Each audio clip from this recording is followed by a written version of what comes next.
कानाने आज खेळता खेळता खूप मोठा पराक्रम करून घेतला। उठल्यानंतर काना मस्त सकाळचं कोवळवून घेत होता आणि आजींसोबत खेळत होता। तर खेळता खेळता अचानक ना त्याने त्याच्या हाताची नखं त्याच्या नाकाला लावून घेतली आणि डायरेक्ट रक्तच निघायला लागला। आम्ही सगळे खूप घाबरलो आणि तो पण खूप जास्त रडायला लागला होता। त्याच्या नखांना खूप वाढ आहे, 8 दिवसाला त्याची नखं काढावीच लागतात। मग आम्ही त्याला लागल्यानंतर घाईतच नखं काढायचं ठरवलं। पहिले बाहेर येऊन बसलो आणि स्वप्नीलने आणि मी त्याचे हे नखं काढून घेतले। त्याचे नखं काढण्यासाठी मी बेबी ट्रिमरचा वापर करते।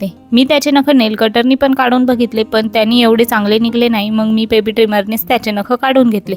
हे खूप युजफुल आहे आणि कानाचा हा पराक्रम बघून मला खूपच काळजी वाटत होती। त्यानंतर त्याला मी मालिश करायला घेतलं आणि अंघोळीच्या अर्धा तास आधी तरी मी त्याला मालिश करते आणि त्याची मालिश मी आल्मंड ऑइलनी करत असते। हे ऑइल वापरायला लागल्यापासून मला कानामध्ये खूप छान बदल दिसून येत आहे। म्हणजे कानाची झोप पण वाढली आणि कानाची स्किन पण ग्लो करायला लागली। मालिश नंतर काना रिलॅक्स पण होतो आणि झोप पण खूप जास्त वेळ घेतो। आणि मालिशच्या वेळेस आमचं एक रिच्युअल असतं की त्याचे पप्पा त्याच्यासोबत टाइमपास करतील आणि त्याला एंटरटेन करतील। या दोघांना मस्ती करताना बघून मला तर खूप मस्त वाटतं, कारण ह्या दोघांचं बॉन्डिंग आता एकदम छान झालंय। कानाची मालिश झाल्यानंतर तो अंघोळ करतो आणि मस्त 3 ते 4 तास झोप घेतो। झोपेतून उठल्यानंतर त्याची काकी त्याचा मेकअप करते आणि तो प्रत्येकासोबत टाइम स्पेंड करतो। एक एक जण त्याच्यासोबत खेळायला असतो आणि कानाला आता खेळायला माणसं खूप आजूबाजूला लागायला लागली। पूर्ण व्हिडिओ बघण्यासाठी स्वप्नील जाधव व्लॉग्स या चॅनलला सबस्क्राईब करा। बाय।